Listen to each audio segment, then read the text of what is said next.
But I'm like, where do I want to be? I want to be a successful coach with a 6 digit, maybe 7 digit business one day. What would that person decide?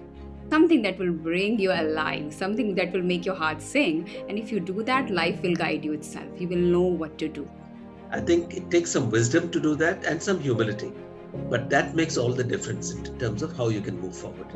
You are looking to develop yourself like a group CEO or a CEO of a business, you need to look for an executive coach.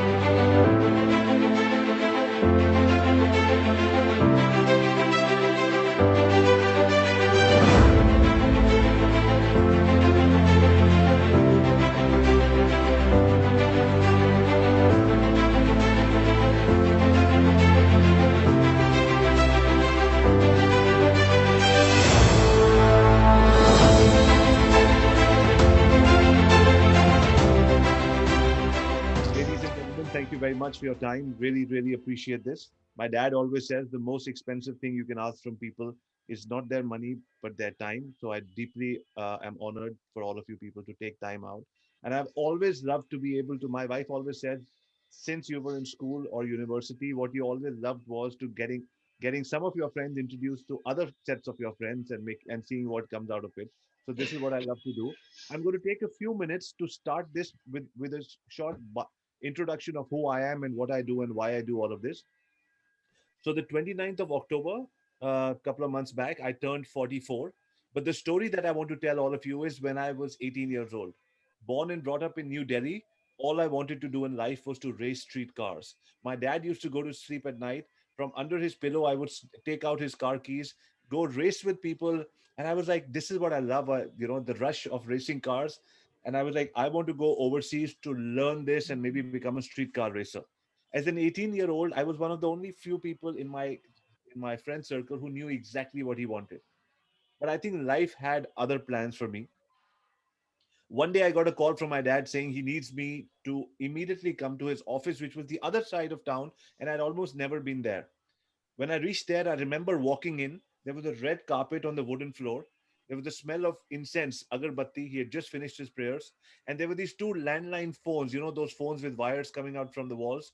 There were these phones which were off the hook. Now, my dad's phones were never off the hook.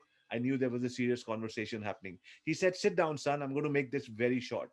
He said, "For various reasons, we've lost a lot of money in the business. I had to sell the house. We have to sell the cars. There's no more overseas education for you. And as the eldest son in the family, you need to start working with me in the business from tomorrow so we can start reviving everything." This was not the best way of breaking this kind of news to a youngster. In 2 minutes, he told me that my life has changed. I darted out of the room and I said, "I'm never coming back." And he gave me two options: either join the business or leave the house. So I said, "I'm never coming back." I left the house, left the room. I went outside in true Bollywood movie style. My mom was waiting outside. I had a nice 3-4 hour conversation with her.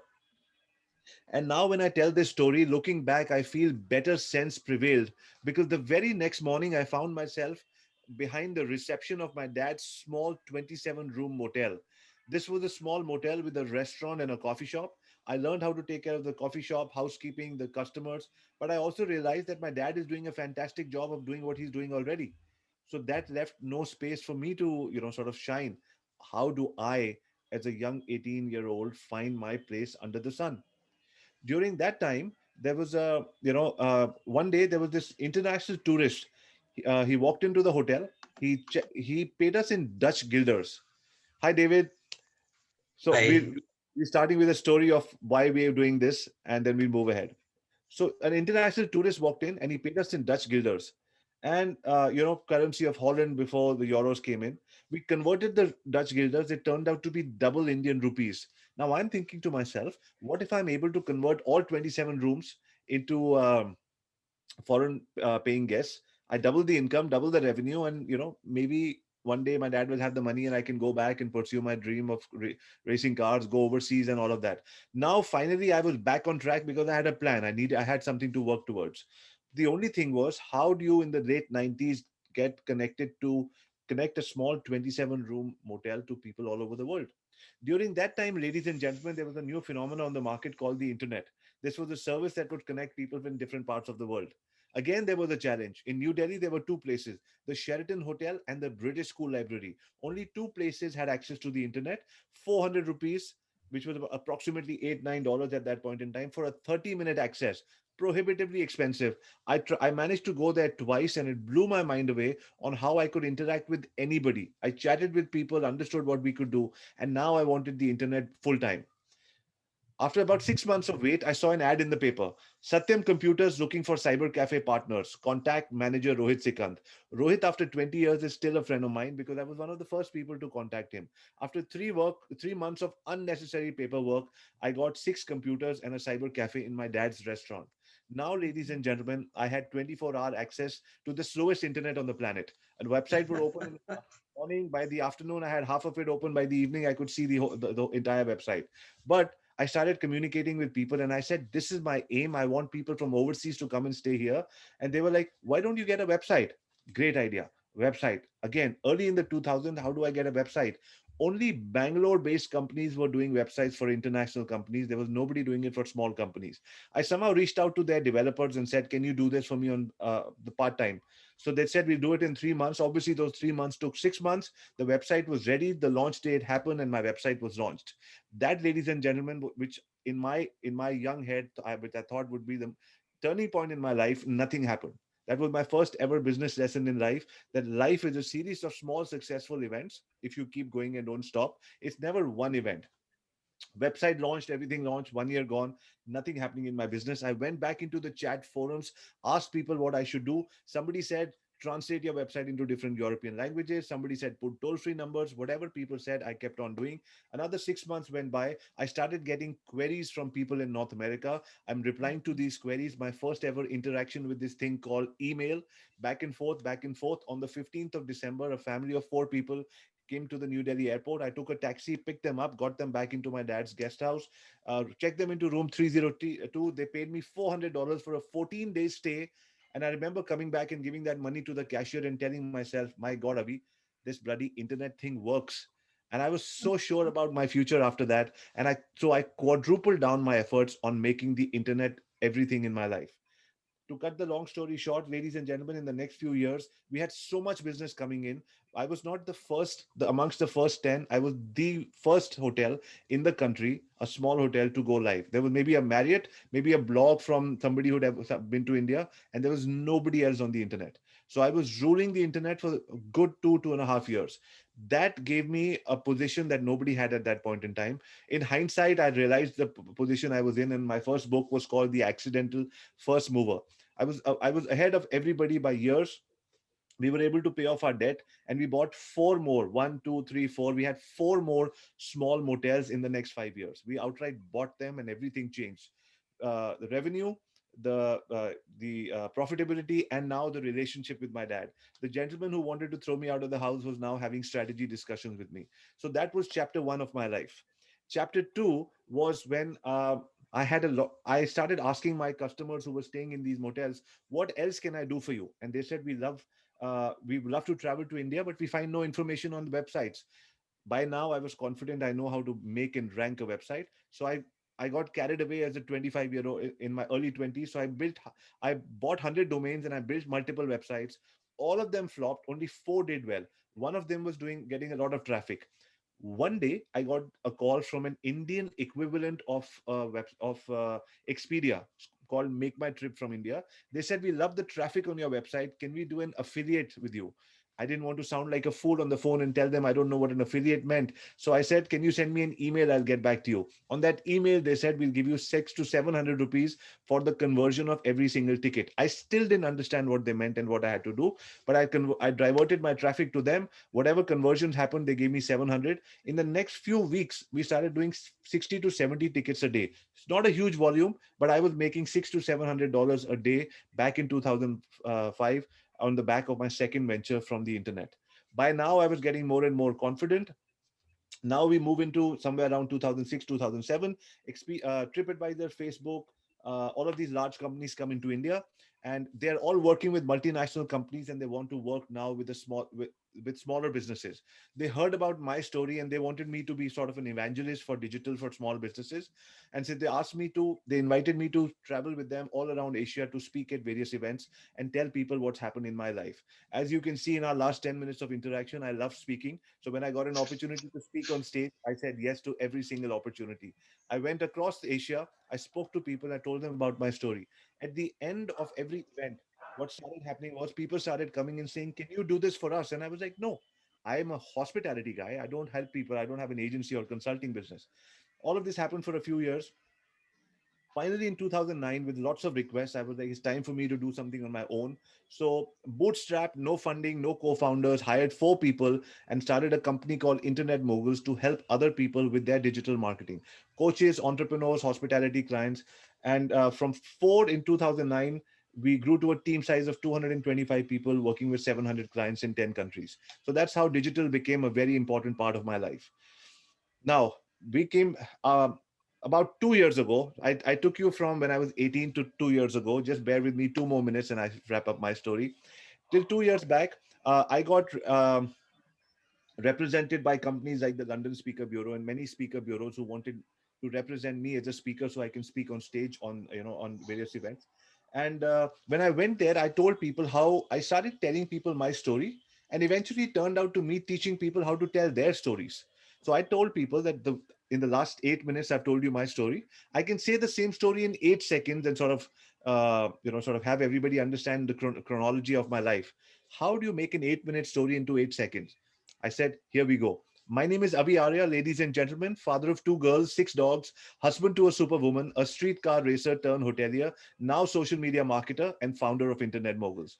There, I said my 8 minute story in 8 seconds. A lot of people appreciated it. This became a format, it became a course, it became a book, and how to tell your story in 8 seconds and through videos and all of that. So that became my next venture in life.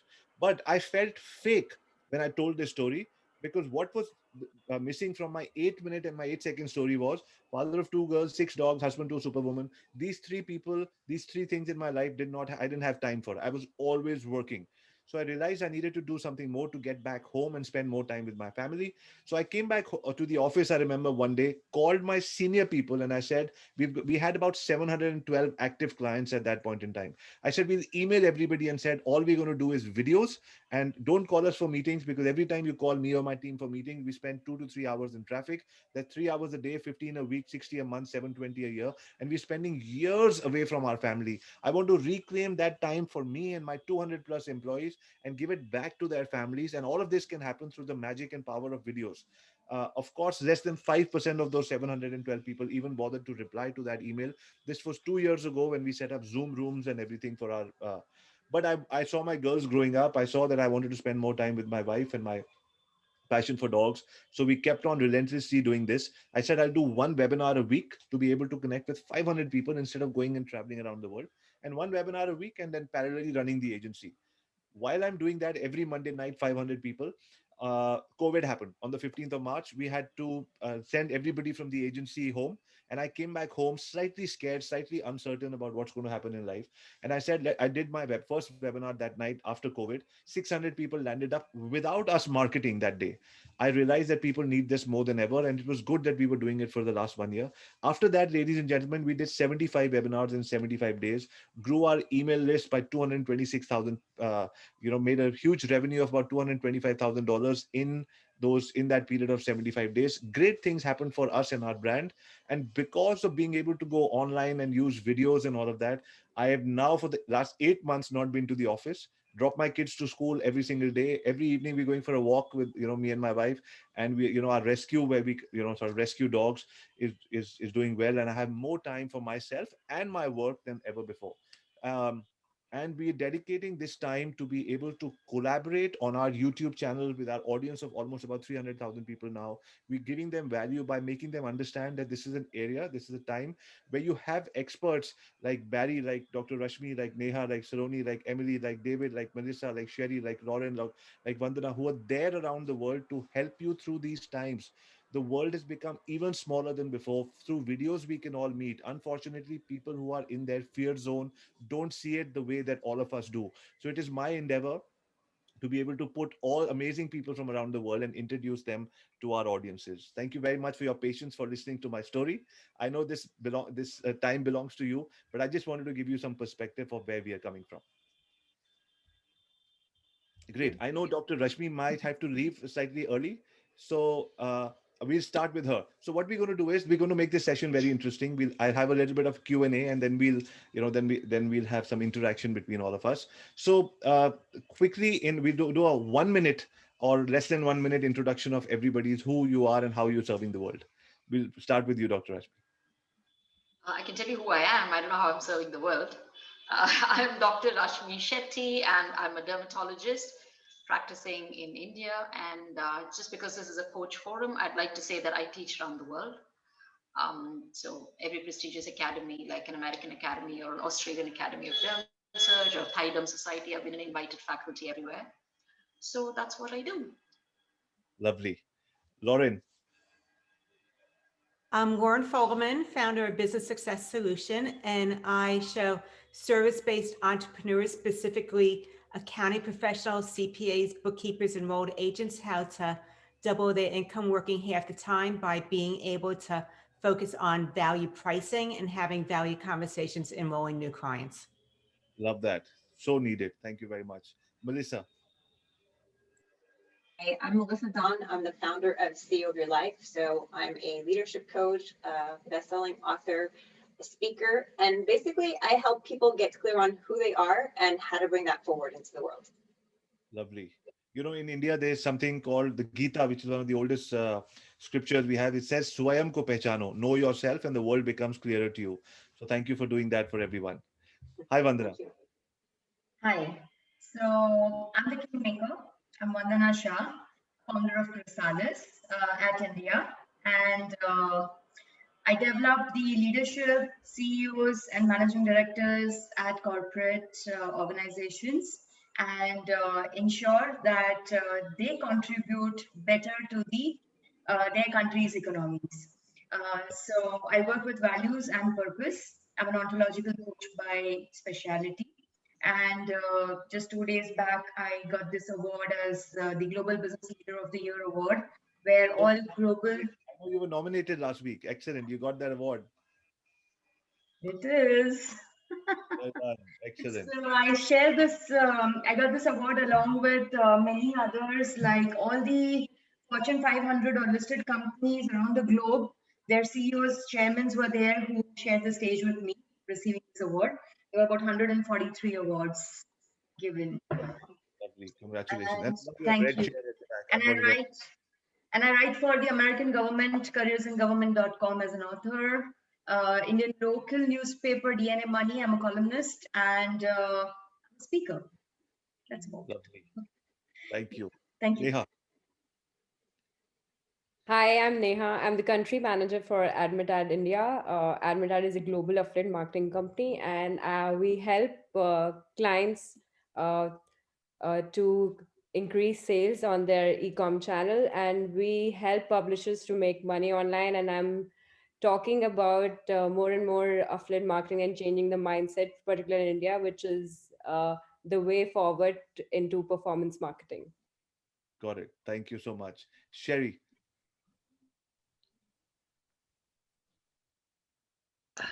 Hi. Hi, I'm Sherry K. Hoff. I'm the founder of Your Path to Success. I am a business consultant and coach, and I've been global since 2007. I have 6 children, and they're all grown up right now, but I focus on helping mostly solopreneurs scale their businesses to beyond 6 figures into 7 figures. And I do it with an intuitive approach and giving permission for people to break some of those marketing rules and really lead from their heart. And you really resonated with me when you said that you wanted to spend more time with your kids. And I help people do that and really live the life that they want to live and have a successful business. Thank you so much for doing that. That makes everything even so more meaningful. Okay. And we go with Saloni. Hi everyone, I am Dr. Saloni Singh. I'm a life and self mastery coach. I am an author of the book How to Stop Overthinking in 3 Minutes. I help successful people become more alive and content, live a life of fulfillment and wonderful relationships. How? By creating a sacred space of listening, supporting them where they can start to connect with their higher selves, their spirit, and the spirit of the universe, grow in consciousness level and become the best version of who they are in all the roles, and also create magical results in their life. That's what I do. Lovely. Thank you. Thank you, Saloni. David, over to you. Hi, everyone. I'm David Appasamy. I'm the head of brand and strategy at Social Beat, which, as per Google, is India's leading independent digital marketing company today in the top 7. And we've managed to achieve this in a matter of 7.5 years from scratch. I'm a partner in the company. I also mentor and train um, our senior management. I'm also a coach, and we do a lot of videos on digital marketing, which we share very freely on YouTube. We have a channel so that people who are trying to transition from the traditional forms of marketing to digital marketing can, easily understand what it's all about. And that's primarily what I do. Lovely. Welcome, David. Emily. Everybody, my name is Emily Correa. I'm the founder of Ultimate Spark Coaching. Since 2018, I have certified coaches in my own certification. It's been about over 200 people to become life coaches, business coaches from around the world. I also almost worked for Tony Robbins a couple of years ago. And instead, I had a fork in the road where a private client wanted to invest in me and help me create a coaching school. So fork in the road, Tony Robbins, create my own thing, did my own thing. And I also have 10 years experience working for Fortune 500s, designing training programs for them. So I'm a course designer. So I'm really excited to be here. And I'm from Chicago or in Lovely. Chicago, fourth city. Yeah. You know, uh, Tony Robbins' loss so far, and everybody else gained. So well done. Good for I you. agree. Yeah, it's our time. 100%. I'm sorry, did I miss out on anyone? You missed me. Oh, Barry. It's Barry. okay. I'm Barry Moltz. I help small business owners get unstuck. For the last 30 years, I've had 3 businesses. The first went out of business. The second business, I was kicked out by my partners. And the third business, which I started a few weeks after my first son was born, I was lucky enough in 1999 to sell that business, pay back the bank the $1.3 million I owed them. And my wife tells me I got her back just about the same time. So now I help small business owners get unstuck. Whatever they've been going through, I've been there. So I help them to move their business forward. So it's great to be here with all of you. I loved hearing all of your backgrounds and the difference you're making in this world. Thank you, Barry, for sharing that story. And because you've been through that path, I can imagine how easy, how your clients might find it easy to resonate with you because you understand the pain that that everybody goes through. Excellent. So now I'm going to come, we have a few questions over here for everyone. So, and we can start with Dr. Rashmi, and then we can, sort of make it into a freewheeling conversation. I like to say all of you people are experts in your fields. You've chosen the field because of a backstory, because of an incident that happened in life, or like what Emily said, there was a fork in the road, and it happens for many of us. And so, you choose something over the other. And in hindsight is always 2020. But when you're moving forward in life, it's a blur. You're not sure about what's happening. Very few people are. So for the audience that's watching over here, you people are coaches, entrepreneurs. What message would you give to people who are you're saying, you know what, I wish I'd done that, but when hindsight is 2020 and you're going ahead, it's a blur. How should people make decisions in life? Um, Are you asking me? Yes, please. We'll start with you. Hello, I'm stuck. I'm so sorry, I'm stuck. I can get you unstuck. Am I audible? That's it. We got a coach right here for you. You're all stuck? Are you stuck? I can start if you like. Yes, please, Barry. Go ahead. Yeah, I think the most important part is a lot of times when people go through something difficult, they kind of hang on to that failure, right? Because we're always taught that when failure happens, there's always something to learn. And I've been doing business for 30 years. Sometimes there's nothing to learn. Sometimes failure just stinks. So I think you can learn whatever you can from that failure, but somewhere along the line, you have to let go and move on to something else. And that letting go is very difficult. And when you do let go, the important part is to just start something else, move in a different direction. Again, learn what you can, and then take another step so you can get another chance of success. Don't get stuck where you were. Lovely. Anybody else wants to jump in on this topic? Yes, I'd like to Melissa. go. Hi. So I think the best advice I ever got is to make decisions from where you want to be instead of where you're at. So when I came in the fork in the road, I was a single mom and I was VP marketing at the time, and I wanted to start a successful coaching business, but just the fees to become a certified coach were like 15,000 US, and then to hire the coaches, there was a lot of additional money that I didn't have. So if I would have taken the perspective of I'm a single mom, I don't know how I'm going to pay for this, I wouldn't have moved forward. But I'm like, where do I want to be? I want to be a successful coach with a 6-digit, maybe 7-digit business one day. What would that person decide? And that person decided to move forward and invest in my coaching, because if it's something I truly love, first of all, I'm showing my son how to go for his passions and not to be limited by his fears. And second of all, I'm going to be doing this for the next 30, 40 years. I mean, this money spread out over all these years, how much is it really? It's not much. And that's how I took the leap to go into my business. And now I do have a successful coaching business. So always make decisions from where you want to be. I love that. I love that. I've taken note for that for myself and my team. Thank you so much. Neha, you had a point here. Yeah. So something you really want to do, you are passionate about. So when I got into affiliate marketing 10 years back, I knew that this is what I really want to do. So I was in my comfort zone for the first 2 years. I started with managing website and all. And then the most important thing, which I knew, that I have more power to learn to and get more skills. And then understanding that power and diving into new challenges and challenging yourself every time you know that you can create some changes and change the mindset around you, and you can create different avenues. So this is very important, that you challenge yourself and you have passionate about something and you go into that particular field, and you really passionate about something you really want to do in your life. So this is really important, that you do what you love. Lovely. Lovely. Thank you very much. Yes, Saloni. Yeah, and then we go to Vandana. I think if somebody is feeling really blur about the future and they're not sure how to make a decision, the first thing I tell them is that you're thinking too much and you're so much dependent on your mind. So sometimes we have to just take a step back and start connecting with your heart and spirit, and just look at the next step, something that will bring you alive, something that will make your heart sing. And if you do that, life will guide you itself. You will know what to do. Life will bring you, it will show you the path. It's just you need to just trust yourself and the universe, and it will happen. Lovely. Thank you very much. Vandana. Yeah. Yes, please. I as you asked this question and you said 2020. So the problem that you are in, you will never get the solution from being in that level.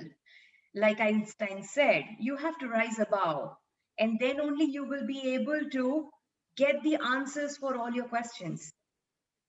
So Right. we at this moment with 2020, we all are masses. I'll talk about. Everybody has gone through this anxiety, fear of future, fear of unknown, uncertainty, what will happen, what will not happen. Like you also mentioned that when you return back and it was just COVID hit, you were also a little suspicious, and you also got those self-doubts. Now 100%. these are all the challenges we all, probably myself also, in spite of me being a coach, would have had that trigger for a moment. But do we have to live with those in those moments? No. The answers you will never get being in that moment. No matter how much ever you tell yourself, I need to motivate myself, I really have to find my passion, I have to do this, I have to do that, doesn't work. All you have to do is rise above the situation. You have to disconnect. You have to disconnect from your current and connect with something which is your life's purpose. And what are your values that you're holding? What are the skills that you have? What are you passionate about? How can you encash those skills with the challenges you have by converting it into an opportunity?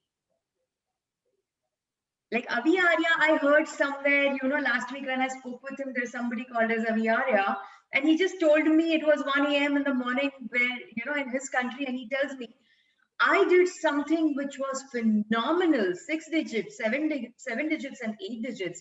How did that happen? That person also had a self-doubt, and that person is you.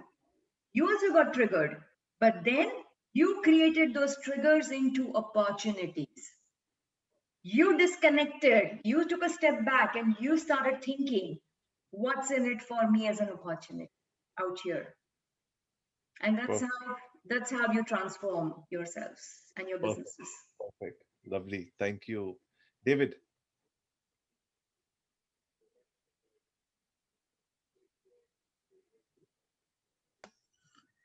I think the first thing that one does as an entrepreneur, if you're stuck, is to go back and look at your vision and objectives.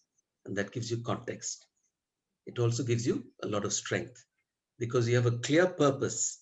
And then when you look at things, the perspective changes because you've got a North Star that you're working towards.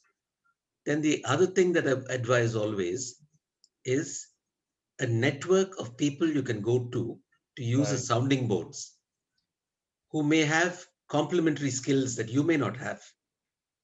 It could be peers, it could be people above you who are advisors, but to build a network like this with whom you can work and steer yourself to success despite whatever obstacles you're facing. I think it takes some wisdom to do that and some humility, but that makes all the difference in terms of how you can move forward. I love that because this is a perfect segue to the next question, because the next question is company, and in Hindi we talk about sangat. And sangat is, I always say that, the lazy man's guide to success. Don't do it yourself. Try to uproot yourself from where you are and plant yourself in the company of people. And that's what I'm doing selfishly right now. I'm right now in the company of of amazing people, and it's all rubbing off on me. And I do this selfishly whenever I do an interview, and I encourage everybody to do this as well. So starting from Dr. Rashmi, what would you, when somebody wants to restart and have a journey of, I love what Melissa said, invest in your future self. I mean, I wrote that down because I'm on the verge of doing something right now for myself as well. And but when when you are trying to build a new you with new company or sangat, how do you get started? I think I'm going to mix up the previous question and this one a little. So to me, when you're in a tough road, like one of them rightly said, I go back to the drawing board and then look at the larger picture. Where did I want to reach at a particular time, and what do I have on the drawing board? What are my pluses and minuses? And then probably see where I can take a pause and say it's okay. Because I think that's something my dad taught, saying that it's okay to fail. I think most of us are so scared of failure. That's when you wonder, how do I deal with it? I have to deal with it right now, and what do I do with it? So it's okay to not get your answer right now. It's okay to not have the solution right now. But if you know in the larger journey you're still progressing, to me, that's more than enough. And diversification is something which will keep both your mind occupied at that moment when you're thinking the going is tough, and maybe as you diversify, new ideas might open up to solve the existing issue. So that's how I look at it. So now, like you said, what do you do? Think differently. How do you do new things? I'd just like to give you an example. I'm a doctor. I practice dermatology and aesthetic dermatology, and we are in a very successful practice. And I have two practices in Bombay and in Hyderabad. We treat all the who's who in the country. Bollywood came to a standstill, businesses came to a standstill, travel came to a standstill. All of these were people who actually were the main patients that I ended up treating. Sports, international sports came to a standstill. So everybody who were my patients either couldn't move out of where they were or didn't have assignments, let's say, for which they had to look a certain way. So the clinic was almost a standstill, but I decided we have a team, and I'm still going to keep this going and make sure everybody's paid full salaries. So what did we do at that point was, we already had started a supplement line, and I saw that the country was switching into wellness very quickly at that point of time. The whole world was switching into wellness. So that's when we started talking about wellness from within, beauty from wellness. So therefore, how important your nutrition, plugging in all the nutritional deficiencies were very important for you to ultimately keep yourself healthy, and the well-being, you will glow well. So our supplement business went online, and we just went fantastically, rocketed up the way the business went up. So that totally covered up what I would have otherwise lost in services. So for me, it wasn't something taught in my business school or by a marketing coach. It was just what I had to think on the move, on my toes. So that's what really helped me. So I think just thinking, you still maintain your goal. My goal is still wanting to make people look beautiful, confident, whatever, the best version of what they can get from the outside. Like all of you are trying to make them get their best version from the inside. But it's just that when I thought the services could take a pause, may take a beating, I quickly ended up looking at what else can boost us, still keeping the goal in mind of making people beautiful and happy. So yeah. Lovely, lovely. Thank you. Lauren. Thank you. About 12 years ago, I hit my wall where I had burned out. I was doing sports psychology. I was traveling all over speaking. And I realized that not only was it taking a toll on me, it was taking a toll on my family as well, because we weren't spending time together. And when I was home, I was doing some additional work as well. And that was when I realized that I needed to really look for a better way of being able to do the work that I was meant to be doing and not take the sacrifice or have my family sacrifice either. At that point, what I did is I actually took up rowing and downhill skiing. I learned that at 40 years old. Wow. And I realized that if it's uncomfortable, then I ought to be doing it. And really faced my fears and my challenges and my limitations physically as well as mentally in order to eventually become a competitive rower. But at that time, I was also going through a change professionally, and I was hitting my wall in so many different places. And what I realized as well is that I'm smart enough to eventually do what I need to do to have a 7-figure business. I could figure it out on my own. And I'm fiercely independent. I don't really like asking for help. At that point, it was important to look good and have everybody else to think that I was more successful than I was at that moment and not burning out. And I didn't want to have to slog through it on my own. And that's when I recognized that I needed to reach out for help and hired my very first business coach, because that person had already achieved in what I wanted for myself. And I wanted to fast track my results and learn on the heels of somebody else. And from working with that business coach and being in that mastermind group of other entrepreneurs also doing something similar, I recognized the importance of putting myself around people who had already achieved what I wanted to achieve, and that by being able to spend time with them, they think differently, they look at failure differently, and they approach success differently than everybody else does. And by really surrounding myself with people just like each and every one of you here, I was able to fast track my results so much faster than if I figured it out on my own. That is fantastic. That's fantastic. Well done. Well done from all of us. I love it. I'm just, sort of getting, uh, you know, it's scary. I mean, skiing downhill. Oh my God. Try skiing uphill. That's even scarier. Uh, You know what? online, At 40 I years believe old, I the work with bunny hill managers is very who steep. don't mind giving those a try. Yes, Yeah. Arya. Sorry, can I take a minute, please? Yes, please. Yes, please. I'm sorry, all of you. I'm totally enjoying this, but I need to leave. I had informed Arya earlier. Yes, you did. Yes, you did. Thank you. Thank you so much. I really thoroughly enjoyed. Just wanted to add one more thing before I leave. Like everyone else is saying, I was petrified about anything going online because I'm the typical early 40s who did not literally live and grow up with the computer. So it was petrifying. And that's when I asked my daughter to come and join into the business. And she was the one who took the supplements online and made Soul Skin a success. So my company, which helped me, was my teenage daughter, the younger company, which really, really brought in new energies.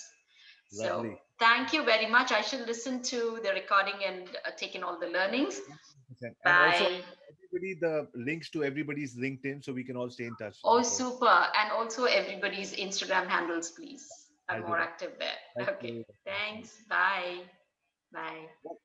What Lauren said, was fantastic. And I love it when coaches give you visuals to remember. I say, I'm in my head, Lauren, it's on those slopes, falling and saying, I still want to do it, falling and saying, I still want to do it, and then becomes a champion rower. So those visuals are going to always stay with me. Thank you very much for sharing that story with us, Lauren. My next question again stems from what, the last speaker said on, how do you coach people to get into this mindset? You said, I understand that I need to find the right coach for myself. Now, a lot of people are looking at this interview right now and saying, maybe I want somebody out of all of you as a coach. How do Lorraine, we start with you. How do people find the right coach? Like you said, somebody who's already done what you've done. You wanted 7 figures, the person has 7 figures, but it's also the value system, the way he did it. Maybe he or she did it through affiliate marketing. Maybe they did it through a coaching system. So what path should the audience follow while they're looking for a coach to help them out? What I can share about what I did, because I got to that point where I knew I needed to make a change and didn't know how to do it. Like you, Arya, I went from a brick and mortar business into wanting a virtual business to have the freedom to travel and do other things as well. I actually got on a telesummit as a listener, listening to many coaches, just like we're doing here, and looking for one that I resonated with, who I could relate to their story, I could relate to their journey, but that they also had achieved what I wanted for myself. And from going to that telesummit, I believe it was of 12 coaches. I listened to the interviews a couple times because I got the recordings, and there was one who really stood out with me. And it was that person that I then reached out to. I tried some of other of her products. I went to her event, and right out of the gate, without even having a business yet, I went ahead and jumped into her mastermind group. And I had to pay $18,000 to work with her in a mastermind group for a year before I even had the business, because I wanted to fast track that success. And I want to let you know, by doing that $18,000 investment with no clients yet, no business, I made 77,000 US dollars that first year. And that is the power of really finding someone who already has walked the path and can show you how to do it as well. Lovely, lovely. So if I want to learn skiing after 40, I should hit you up on an email. Absolutely. Lovely. Yes. Yes, Vandana. It's a very interesting question, because people really don't know what coaching is. Do I really want a business coach? I want a life coach. I want a spiritual coach. I want a marketing coach. I want a finance coach. Do I want an executive coach? Do I want a performance coach? Do I want a leadership coach? There are a host of things available in the market. Who do you choose? So is it A, B, C, D, what? So that's $1 million question that people really get stuck with. And then there could be a high chance that, since I don't know what exactly coaching is, what's going to happen with me around in that process, they can actually make wrong choices. So I completely agree with what Lauren said. And I would like to add a little bit onto this, because even every business has a graph. You will scale up and you might have a downfall, or the third year, fourth year, you will have some kind of sustenance or some challenges or diversification that will come your way. And that is the time you need to stay focused and go to the fourth year, fifth year, sixth year. Again, something will happen at the seventh year. So this is how it is, like a graph. So I had something like that when there was 1 year I just did not do business, zero billing. And my father is diagnosed with cancer. And I need money for treatment. I have a choice. Either I go back to the corporate world where I belong to or I came from, being a head of HR, easy to get a job, or I actually, continue. And this is the time I actually got a coach for myself. What do I really want? Now, how do you identify who do you want to work with? Right. First and foremost, you need to understand what's your purpose. Do I look for a business where I need to train? It's like a train, a railway train where there is a driver and then there are different compartments which has passengers who are your employees. They will stay with you for 2 years, 4 years, 6 years, 10 years, 20 years, depending on their motivators. But you are the driver, you own the business, you want to start the business. What do you really need to scale up for? Is it your leadership, your behaviors, your belief system, your values, your business strategy that you still want to create, which is not ready? Or you want to look at the balance sheet? So now if you want to look at the balance sheet and somebody to really take care of those number crunching with you and expand your business, you need to have a business coach. Executive coach is not the right person for you. You have some behavioral issues, you really need to look for probably a life coach. You are looking to develop yourself like a group CEO or a CEO of a business, you need to look for an executive coach who will create or curate your identity, who you are at a 360-degree horizon, turn it round upside down, where you look like that CEO of a business, you behave, you walk the talk, and you are only displaying your business, which is your own values. And that's where you become indispensable from attracting customers and making those numbers. Now, I would not quote it 7-digit because you can reach up to 8, 9, 10. Why should I create limitation for you? So this Excellent. is how we should find out the coach. Love that answer, because yes, a lot of people have that confusion. Thank you very much. Emily.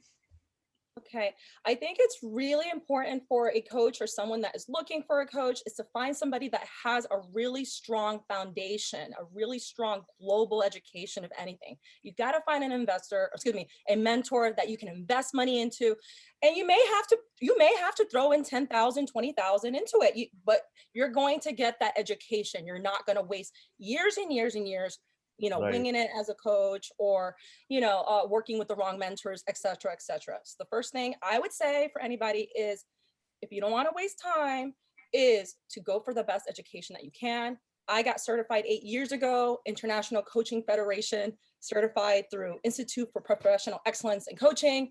I got a master's degree in business psychology from Boston. And then I had the life experience. And then I had the life experience of being an entrepreneur for 8 years and that journey. And then you go through, 2020, right?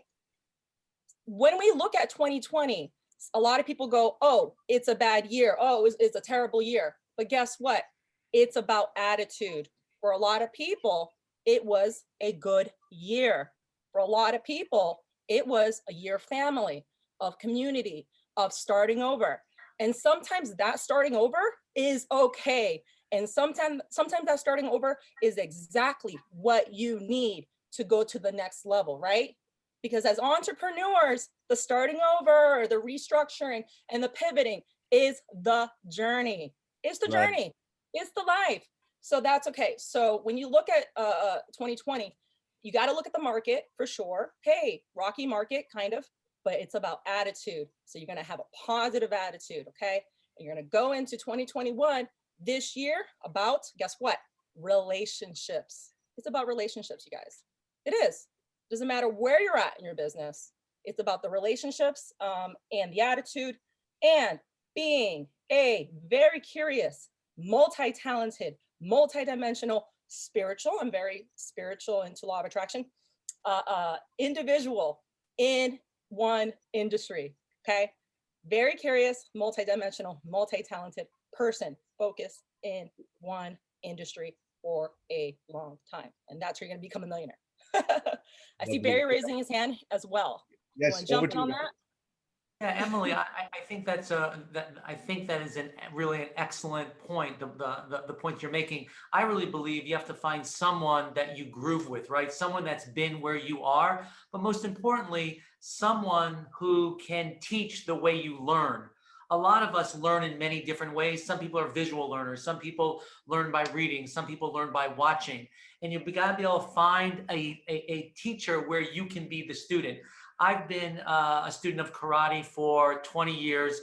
I'm going for my third degree black belt here in a couple of months.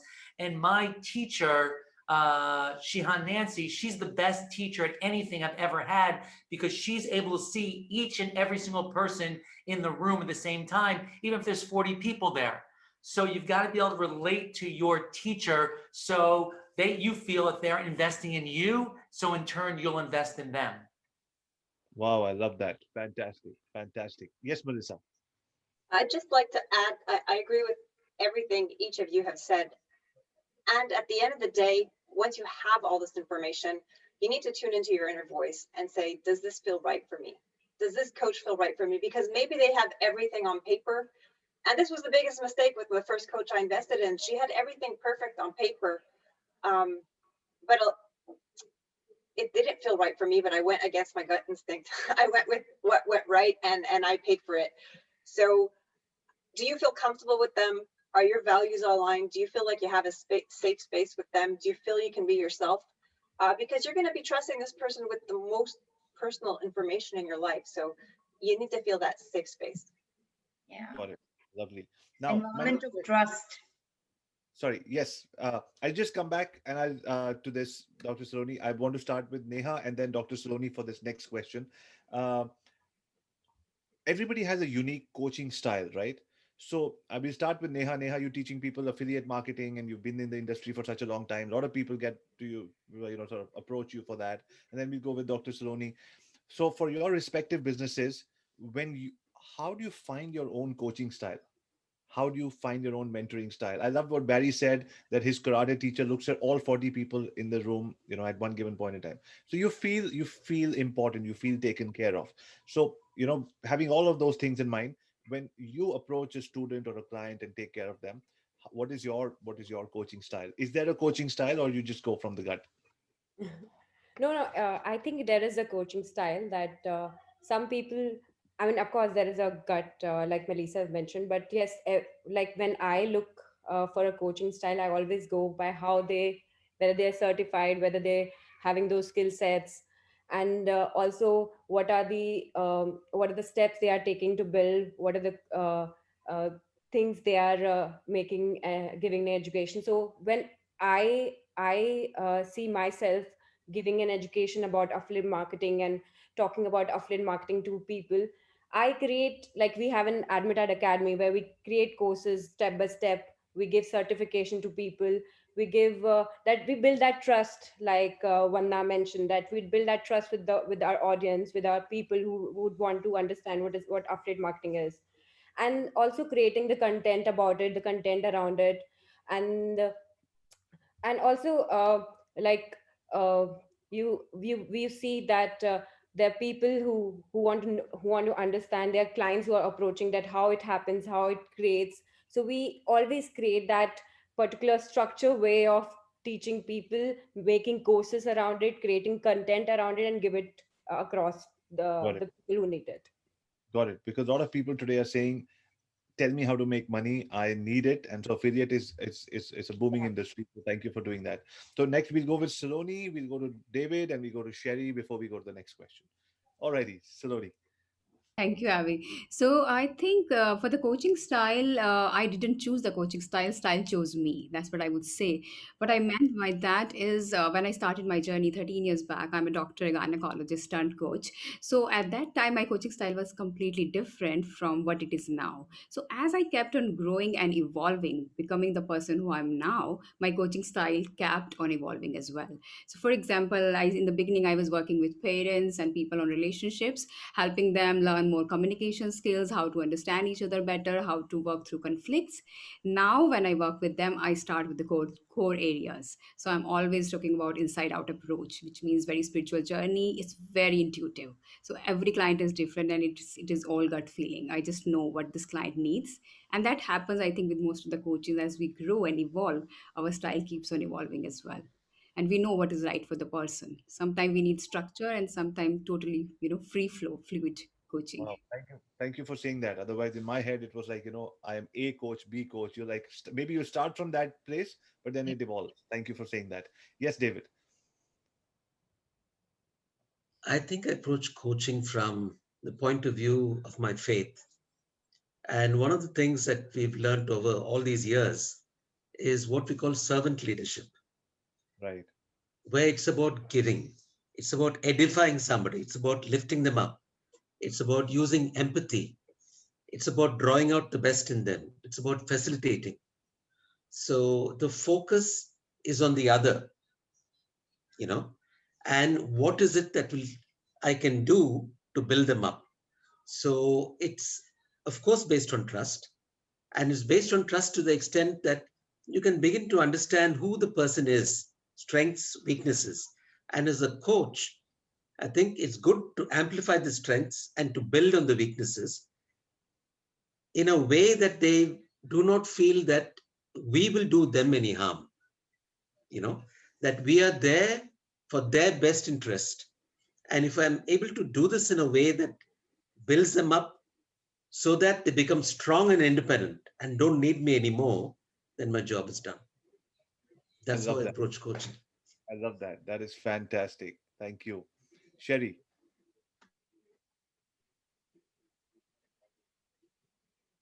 Well, that was really beautiful. Thank you for sharing that. I just, my heart just was like, oh, I love that.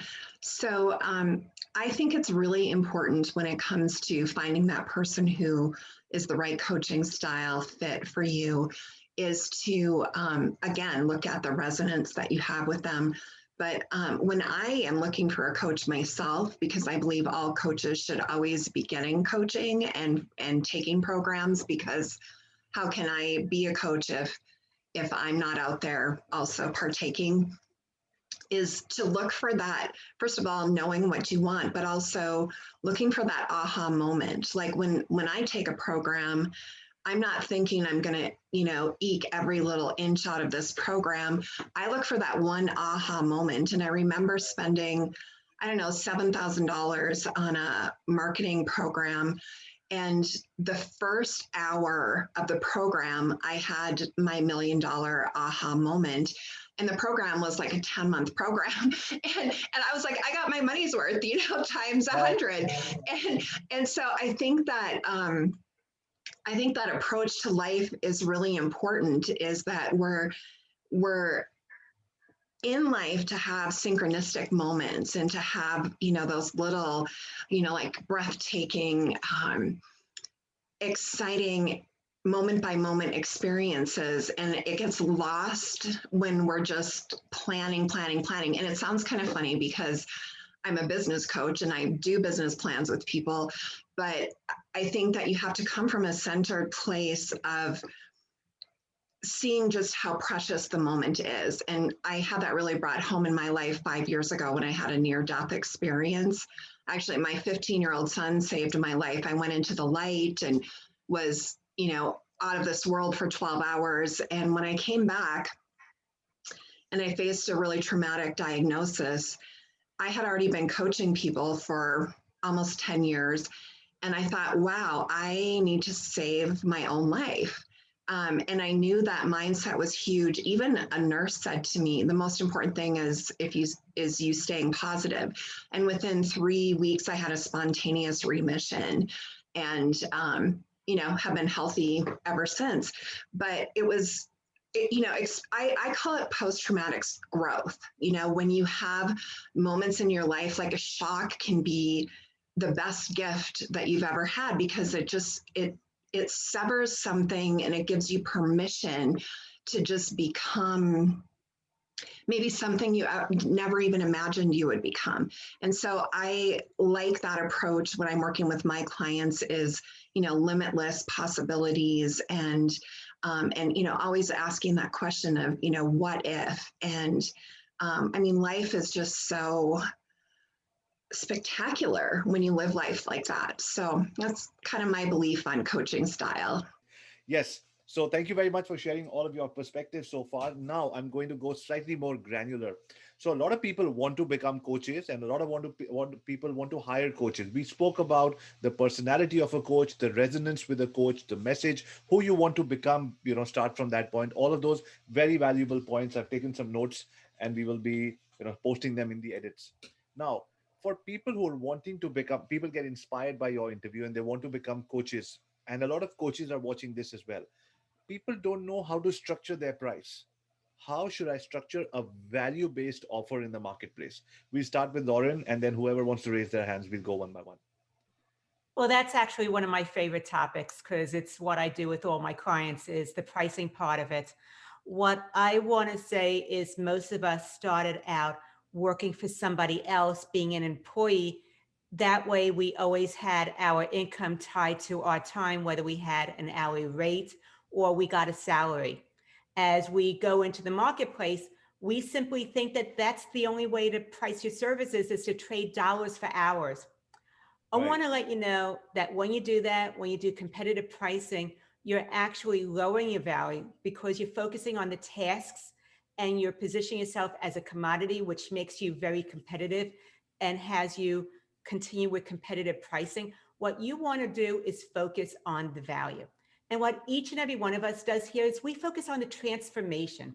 We focus on where someone wants to go and what is the value of helping someone not just have the insights and the steps to be able to, and the accountability to help them do that, but what is the value of that transformation in your life, of actually achieving something that you only dreamed was possible, knowing that you're taking all the risks and you're having someone that's giving you those insights to help you achieve that, and the value of doing that. And when you can do that, then you're looking at value from your client's perspective of looking to hire you because they're hiring you to help them get that transformation as opposed to you pricing your services according to your perspective of time, costs, and the fact that I have to be able to have all this learning to be able to do that. So really step into your client's shoes and look at the value of the transformation from their perspective.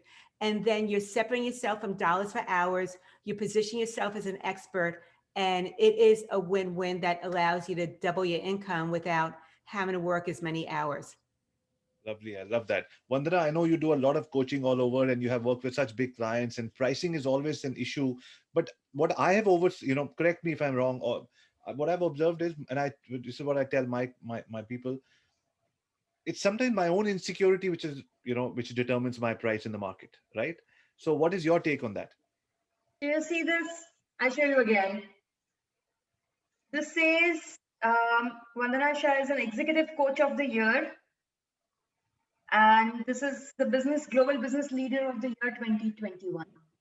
Now, many of you want to become the coach, but you don't know how to price yourself. You get this inner dilemma or complexity. I know a lot of my friends, fellow coaches, my colleagues, who have been living this since I started. I'm like 9-year-old in coaching, and I'm a globetrotter. I'm coaching today into like 10 countries plus, and I work with the promoters, chairmen, CEOs, CXOs, politicians, you name it. I'm working with them. So there will be a time in your life when you start a career, you have to make sure you show your value and your worth. People start trusting you. I also started 9 years back, and I had rejections over rejections over rejections because nobody knew what is she going to do? How is she going to do? Is it going to give me my return on investment or not? It's not a product. It's a future that you're selling to somebody. So as you start making your hours, We are ICF qualified coaches. We have to hold our licenses and renew them, sit through the exam once every 3 years. And you need specific hours of coaching experience to get qualified to sit through the exam, which means you have to do that level of work. Now you are doing two things parallel as a coach. You are bringing your experience, proving yourself, you're building your brand, and at the same time you're positioning yourself and building hours of coaching that are required to qualify for these exams and get those licenses that gives you entry in the corporate, without which corporates don't entertain you. So they will ask you how many hours of coaching the person has, how many years of experience do you have, who have you coached. So no CEO is going to hire you as his coach on the day one. You will have to take one step at a time, go on the ladder step by step. And there will be a time when you are on the top of the cliff and you are working with those decision makers, drivers of the economy. Pricing will be a major issue there also, but you really need to show them the future. They will pay you more than you have even thought of. Lovely. I love that. So this is a very different perspective on corporate training versus training entrepreneurs. So, because there are certain benchmarks and best practices and everything that they ask for. We'll go with Saloni, and then we'll go to Melissa. Yes, Saloni. Thank you, Abby. I would say charge something which you are very uncomfortable to ask for. Go Love out that. of the comfort zone. That's my Go favorite really line of out the day. of the comfort zone and commit 100% and give 100 times more value than they could ever imagine. Just blow their mind. And then they would commit 100% as well. And the transformation is inevitable then. I think it was Sherry who said that she invested $18,000 for a 1-year program. In the first session, she got an aha moment. So I got my aha moment. So I love that. I just love that. I would like Go. to share actually when I had a Please coach, do. I'd like my editor to say, to sort of have this section edited saying, be audacious and, go out there and say, this is what I do. Actually my mother or my mom and dad are both entrepreneurs. My mother actually says this. She says, make a huge promise and then give it all your all to be able to make that promise happen. So I love that. Yes, Saloni, sorry, you were saying something. No, I was just adding that when I hired a coach recently, actually, I paid him 10 times more what I charged my clients. Because, and the moment I made a decision that I'm hiring him, and I said, I want to hire you, you won't believe. I mean, the kind of clients I got, I almost doubled my fees. And the clients were very happy to pay. Even I hadn't started coaching. That's the power of coaching. That's the spirit of I just love that. I want to say something. And guys, anybody who's watching on Facebook now or later, and you have any questions, please post the comments over here because we'll invite all our guests onto the Facebook group as well. So if you have any questions from the audience, please put it in the comments. Recently I heard from a very successful friend, digital marketer, coach, a colleague of mine. He said that what you charge in the market, is I'll come back with that. It has to be a perfect, otherwise it doesn't make sense. Melissa, we'll go to you and then I'll come back once with that. I lost that train of thought. I've tried many different coaching packages, many different time frames, and to me, what works best is a 6-month package because I feel you need a minimum of 6 months to have a transformation. If you have a session here and a session there, you're going to say, "Hey, I had a great session," but is there really a transformation? Because there's a lot of limiting beliefs to go through, a lot of accountability, a lot of new ways. So the first 6 months are the most important. And I feel the people that give the best commitments are the ones that pay up front. So I have a price for clients that pay up front, and then I have another price for clients who pay monthly. And the ones who pay up front are always the most successful because they made the commitment, right? They're like, yes, I'm ready to do it, and they're in full force. Whereas the ones that pay monthly, they kind of have 1 foot in and 1 foot out. So that's what I would recommend: 6 months and a price for upfront and a price for monthly, with a big difference between the two to encourage people to pay upfront. I am eternally indebted, and I don't use these words eternally indebted loosely, because what you just said was fantastic. It's just validating so many things that I've been doing. 6 months, one leg in, one leg out. Note to the editor: this has to be the highlight of this section. Excellent. Yes. Great. So anybody else on coaching, packaging it around? It comes from the heart. It comes from, you being able to wanting to invest in on a more granular level. It's 6 months. You want people to actually invest for the long term, and that shows what kind of clients you have. And also, all of you did mention that every coach must have a coach. So yeah, that's fantastic. Vandana, back to you. There is something very interesting that has got triggered. Yeah. Those who have these dilemmas on the pricing, they have a challenge with self-trust, self-belief, and they need to hire the coach first and clarify that for themselves, rise above, and then go out in the market. Otherwise, you will not get the clients. You will not be able to attract the client at whatever cost. I love that. I love that. Mhm. You know, especially in our digital marketing arena, David, in India, there are people selling courses. I mean, people put in so much time and effort, and then this thing called, you know, I sell it for $1,000. Can I do it for 199 to start with? 99, 49? Can I do it for free for the first 1 year? It's just I want to remain so small, and I don't, I've never felt that anybody. Why would people buy from me, kind of a thing. And so we made two people do this. We said, first webinar, you charge 5 times, like Lauren said, just go crazy. But I loved what Saloni said. I'm going to try that, Saloni, and I'm going to get back to you on how that worked out for me. Because obviously all of us are getting in here. Yes, it's a lucrative career if you have the empathy to be able to understand where that person is. And like what Vandana said, focus on the future of that person rather than the nitty gritties. And also what Lauren said was, it's while you're designing a lifestyle for yourself by getting into the coaching business, you must understand what is in it for them. How you're taking it. I loved what Melissa said on how people are actually wanting commitments from you. So once they see your coach is committed to say, here, let's do it for 6 months, and then you bring their commitment in, and that's how things start happening. So I'm just sort of trying to sound smart by just reiterating what all of you people have said here. Great. So my next thing is, so I'm a social media person. I always say 3 videos a day, 15 a week, 60 a month, 720 a year. Create videos, add value to people's lives, do seminars like these, do events like these, one-on-one live on Instagram, maybe Zoom calls, so that's when the audience looks at you, looks at your teaching and training style, and says, you know what? I see your videos. I see how you train and coach other people. Maybe I want to hire you as a coach. So we call it micro video mastery. This is the strategy we teach everybody. So what has been, we start with Lauren again and go to each and every one of you. For all the coaches and people who want to be coaches watching this, what has been your best marketing strategy, if I can call it that? My best marketing strategy was actually realizing that I don't work with everybody, and I'm not here to help everybody. It's really about continuing to narrow it down and knowing exactly who I work best with as far as industry and personality wise. And then getting out of my own way and speaking, whether in person or virtually like we're doing here.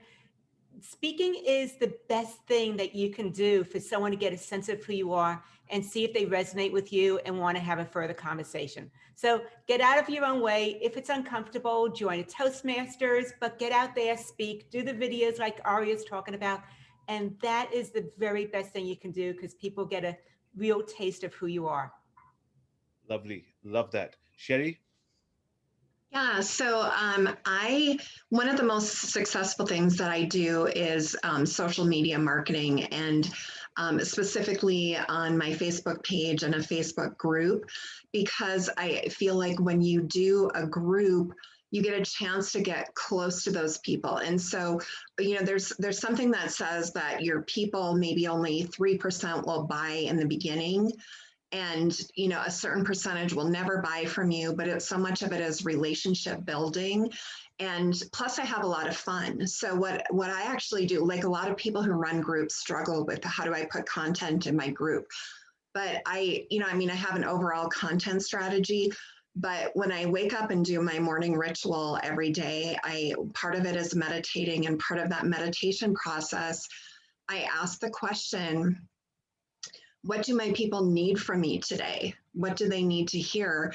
And it's different for each venue. It's different on Instagram, it's different on Twitter, it's different on Facebook, but there's always like some little thing and I get feedback from people like, man, that's exactly what I needed to hear today. And so I think what happens is we get caught up in what content do we need to put out there, but it's really a lot about your energy that you bring, and really being, like you talked a lot about empathy. When you have that empathy for your optimal client, for your people who are meant to work with you, they feel that. And so it's not like, oh, I need the perfect marketing words. It's really again coming back to heart and your energy and what you're willing to give out to the world, with also an open heart to receive as well, because there are a lot of givers who aren't so great at receiving, and you have to be able to receive. That was so powerful. Maybe meditate or on your message of the day. Yeah. You're giving, but maybe you're not good at receiving. I've never thought of that. So be good at receiving as well, because that's how you can give better. So take care of yourself, maybe. Is that where we're going? Mm-hmm. You can't pour from an empty cup. Is that where we're going? Yeah. Yeah. Oh, awesome. Love that. Yes, Saloni, you were saying something? I was actually just adding to that, because what worked for my business, my coaching practice, and how it thrived, but totally, actually, it might be something totally opposite of what most people think, but it worked for me 100%. So I took off my attention from my business, from my coaching practice, my goals, and I put it on myself, which was about who I am, knowing who I am, and letting people know who I am, really, what I stand for, what my values are, my connection with my spirit, with the universe. I worked on myself very, very deeply. So I did silent retreats for many days. And there was a time when I was off social media. That was like a miracle, 3 months. And people were asking, where are you? Because I was not interacting with anybody. I was off, internet totally. And I was in Vipassana, and I came back, and I just need time for myself. I just wanted to cut off the noise. And the day I said, okay, I'm going back, I just want to work, it was like, I'm like, I don't know where the calls are coming. That same day, I got almost 10 calls from different countries, people wanting to connect with me, start coaching with me. I'm like, what's happening? And this was the spirit working. I just knew I'm on the right path. So working on yourself, especially when you're a coach, walking your talk. So as you said, Avi, that there was a time when you were feeling you were not spending time with your family. So I tell people, if you really want to thrive in business, thrive in your life first. If you are father, great mother, great husband, great son, there is no way your business won't thrive. There is no way. Because once you are actually that person who you want to become, it is inevitable. It's as simple as that. And once you do that, then just express yourself. So I started sharing when I came back on social media, my challenges, my setbacks, my failures, how I overcame them, how I started connecting with myself at a very deeper level. And as Sherry said, every morning I sit in stillness for almost 2 hours since then. And I just ask, what is it that I want to do today? And things just come, and life shows me, and the people just come very naturally. So I think your business growth is directly proportional to the inner work you do. That's my take. Wow. You know what? Officially, you guys have raised the bar for me. I had a 2021 plan right here in front of me, and I'm following it. I work very hard, but you guys have raised the bar for me. I need to readjust my 2021 plan. Uh, yes. So we have a couple of minutes left, and just one more question before we go. But before that, we wanted to ask Emily on what do you do to market yourself or promote yourself and your services? I learned so much from everyone here. Thank you so much. I can't wait to network after, because like I said, 2021 is about relationships. It's the year of relationships. We all missed that, right? Last year, we weren't able to even see our families, right? Because of COVID. So it's just really, really important to focus on relationships for this year and be your brand. So in order to be your brand, you want to be the best, okay? Best presence, best confidence, best marketing, best website. You're going to be your brand. You want to put your clients or your coaches into the spotlight. Okay. You're going to be in the spotlight, just like what we have our host here doing. You want to put your clients in the spotlight. If you are helping them to become more successful, put them in publicity, put them in the spotlight. At the end of this year, last year, I was going to do a conference. and conference for my business. A conference is a great way to bring all my coaches in the spotlight to be public speaking on stage. With COVID, it could not happen. Gonna do it this year? Don't think so. 2022. Thinking of doing a luxury spiritual law of attraction retreat in Miami. Yes, so you're all invited. So I think who can build say no that to Miami? relationship. Yep, and make it small gatherings. Make it small gatherings for sure. Because hey, we can do that, right? So that's my advice. 100%, 100%.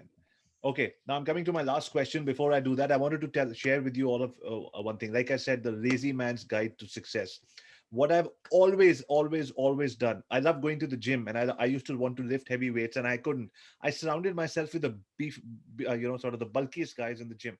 It helped. They eat different, they talk different, they don't go out drinking, all of that.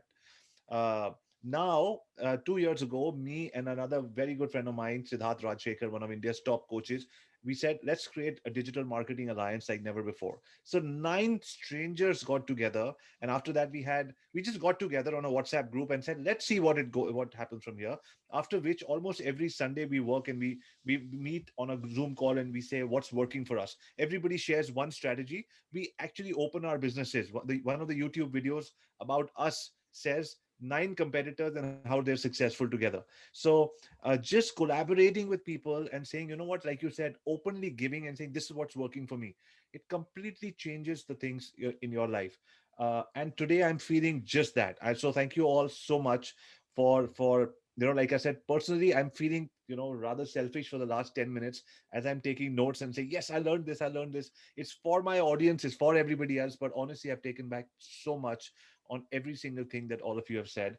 Now, before we leave, I had this one final question, and from each and every one of you, maybe half a minute or whatever, how much ever time you want to contribute to this. What is that one thing that unsettles or worries you, or scares you even today, and how do you get over that? Feel free to share or not share. For me, it's my, there's a lot of people in my office who look up to me and say, this guy's got it all figured out, and sometimes you don't. So I worry about the fact that I need to have it all figured out, or at least do my best to have it figured out, so that everybody else can see that I'm working for them. Servant leadership, so all of that. So that's me being vulnerable in front of everybody in social media and saying that's what worries me. Yes, Neha. Uh, I think becoming redundant. So it's that worries me a lot. So I feel like learning skills, learning the power in learning is so important. So learning every day. That's why we are all talking about coaching and how important is that part in our life, and how we are important in so many other people's life. So I think becoming redundant is the most fearful thing. So I want to learn every day, add value to my life every day. So updating my skills and updating my knowledge, that is what I want to do. Fantastic. Thank you so much. Melissa. Well, every time I step out of my comfort zone, of course, I have fears. I also do energy work. So as soon as I have a fear, I do a fire ceremony. I write out my fears, I burn it in the fire, I say I release you, and onward, right? So whatever fears that come up, it's normal. You're going out of your comfort zone. It's a good thing that you have a fear, because it means you're doing something different, and just learn what's the best method for me to manage this fear so that it doesn't take over. Fantastic. Thank you so much. David. I think the biggest concern is that I may not be able to help somebody. And that gives me, the what shall I say, the impetus to be able to further what I can do to empower somebody else. The most terrible feeling in the world is somebody's coming to you and saying, look, I need help, and you're not able to help them. That's Lovely. the only thing that worries me. That's a good worry to have, David. Lauren, thank you so much, David. That was fantastic. I believe that success happens from the inside out, and the person that I am going to become as I continue to grow my business and have a bigger impact and influence is different than the person I have today. Therefore, as I was saying earlier in our interview, if it's uncomfortable, I ought to be doing it, which means that I need to consistently be looking at myself and realizing that I am probably the bottleneck in my own business. And how is that happening? And that's why I continue to always be working with a coach, because sometimes I'm too close to myself and I can't see where I'm getting in my own way. And I need someone else to be able to tell me something in order for me to be able to have a different way of looking at it, be able to maybe shift a belief or a value that might be old and contradictory to a new way of looking at and being, and just recognizing that the fear is that when I get too much in my own way, then it's keeping me from maybe helping somebody else who really, really needs to hear what I have to say. And I don't want to be selfish like that. Lovely. Thank you so much, Oh, Arya. it's beautiful. Carrie, it is beautiful, yeah. Yeah. So I think one of the, and this comes from my past corporate career, is that, maybe it's like people have like the fear of success, and the more successful you are, there's that feeling like, I won't have the time to do everything that I really want to do. So, I had a point in my business where I realized it had been 2 years since I took a vacation. And so I decided right then that I was going to take 6 vacations that year. And I didn't know how I was going to do that. I thought I would make less money, but I thought I didn't leave the corporate world so I could take no vacations ever. and so that year I didn't take 6 vacations, I took 7. And and so I value the way that I overcome that is I just make sure that I'm really valuing my time. Like, I rarely schedule anything on Mondays or Fridays. I like to have my work be Tuesday through Thursday for the most part, so I can take a 4-day weekend on either end if I want to. Or I can just leave the day open to just be creative and feed myself and feed my soul. And so I have the personality type, I get really consumed, like I'm in flow a lot with creativity. So, I might be doing something till midnight because I love doing it.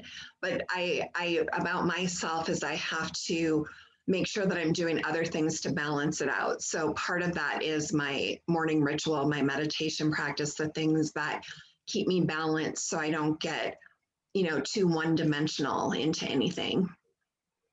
Lovely. I love those insights all of you are sharing. This could not have been possible unless all of us came together. Sherry, really appreciate what you just said. And we're having 6 lovely kids. I can imagine, having to balance so much. And I'm just, I wanted 6 kids, but my wife should look at this interview later on. Alrighty, Vandana. I could talk to her, but I might say, no, don't do it. No, I'm just kidding.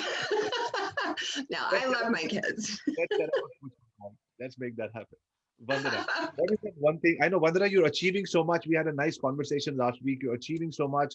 I'm very sorry to hear, about your dad, and you're taking care of your mom. You're taking care of your business. Everybody in your building. You got a new office. It's so much. I can just imagine so much is happening. You got that award. You got like I said, I love the red chair you have. I have a red chair right behind this jacket for myself as well. Amidst all of this, what is that that worries you, and how do you get over that? Honestly, can I be truthful? Please. Nothing worries me. Reason being, I dance in the moment. I be in the rhythm in every breath of my life. And that is one of the secrets why I am here, or I am driving where I am in my journey of life. I'm just attracting things that I want, and it's just happening flawless because I just don't let anything get attached to me. I always live in the detached compassion. This breath, while I'm speaking with you, as I'm inhaling one, I'm exhaling another. That's not mine. Is that worry mine? It's not. Who am I going to get worried for? And if I create those blocks and blind spots for myself, in what capacity will I, as a coach, will be able to service my clients whose futures businesses depend on me. Lovely. There's no room for fear.